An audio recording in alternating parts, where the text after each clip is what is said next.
I don't walk as easy as I used to. I don't speak as smoothly as I used to. I don't debate as well as I used to. But I know what I do know. I know how to tell the truth. Joining us now, Yahoo Finance's Rick Newman. Where was that guy last night? That's exactly what I'm wondering. Was that? So what medication did he take that instantly fixed his voice, 12 hours later? I don't know. I have no idea what to say about this. I mean, that is not the guy we saw last night. Most of the people who saw the debate last night are not going to see Biden in that clip. And we basically have 2 or 3 Joe Bidens running for president, I guess.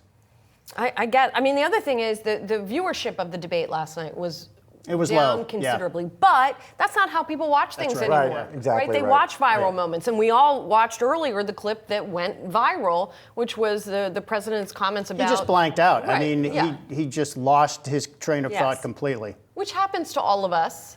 Well, all of us don't run for president. Exactly. Well, and that wasn't his only moment like that during the night. That was the one that has just been sort of spread most virally. Right. So, what could change the outlook here? I mean, is Biden sunk? I mean, you heard Libby Cantrill saying, and I think that's astute, that Biden is in this race. He will be the last person who thinks he needs to drop out, and he certainly doesn't feel that way now.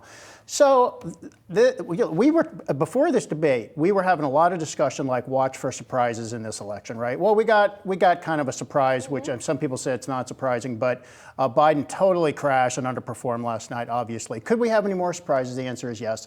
So Donald Trump gets sentenced on January 11th for 34 felony. July 11th. Sorry, what did I say? January. Sorry, July 11th. 34 felony convictions. There's a good chance he will get some punishment. He's probably not going to get, go ahead, you're fine, time served. He could get home detention, which creates the surreal scenario that he may be accepting the Republican nomination remotely on a Zoom call because he's not allowed to leave his home in Florida. We're going to get this Supreme Court decision next week on whether Trump is immune in one of those 3 other trials he's facing. Small possibility that that could clear the way for that trial to begin, probably not end, but small chance that trial could start. And I mean, again, these guys are both old. There are still other surprises that could happen. So it's until the election day itself, it is always possible that the definitive thing that will decide the outcome here has not yet happened. What do you think, Rick? I mean, there's a lot of talk right now. Is actually Biden going to be the candidate? I know we just spoke to Libby Cantrill, and she's right. You've heard from Barack Obama and Hillary Clinton, but I mean, I'm still waiting to get line of sight of the big donors, the big names who write the checks. I think that's going to be really interesting as that kind of leaks out. I'm still waiting to see do Democratic congressmen go public with worries. I mean, if you were to place the odds, how likely is it? Do you think seriously that Biden is not the candidate and that it is going to be Kamala Harris or Gavin Newsom? Libby, in her note today, said it probably went up from about 10% to 20%. I think you could push it a little higher. Even higher than 20%? You could. Yeah, you could say 1/3, I guess. But if it doesn't happen soon, it is not going to happen voluntarily. If there's a health emergency, that's a different story. But Biden controls his delegates, as Libby pointed out. They're not up for grabs. He won those delegates in primary elections, and they're his delegates to dispense with as he chooses. So who can persuade Biden to withdraw, and who might do it? His wife. He's close with his sister. He's got a few family members, and I think that's about it. He's got 5 super close friends and political advisors he's had for decades. If all of them got together and collectively said, we're performing an intervention here, then maybe that would get it done. You're suggesting Joe Biden has that much influence, you think? Yeah. Oh, yeah.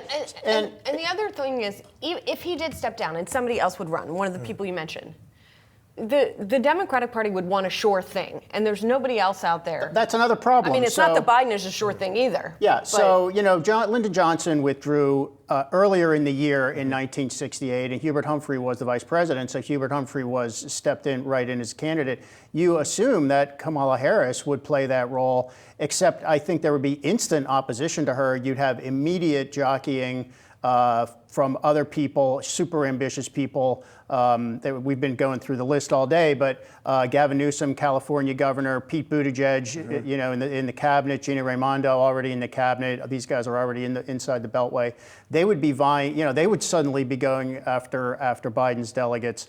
And how does that shake out? I mean, there's a method, there's a procedure to make it happen. It would just be ugly, and then you probably have all this infighting in the meanwhile, right, which might be even worse than a Joe Biden. You know, the Democrats had a civil war 3 or 4 months before the election is a worse look than Biden put on last night. So this late in the game, there are not very many reasonable options for Democrats.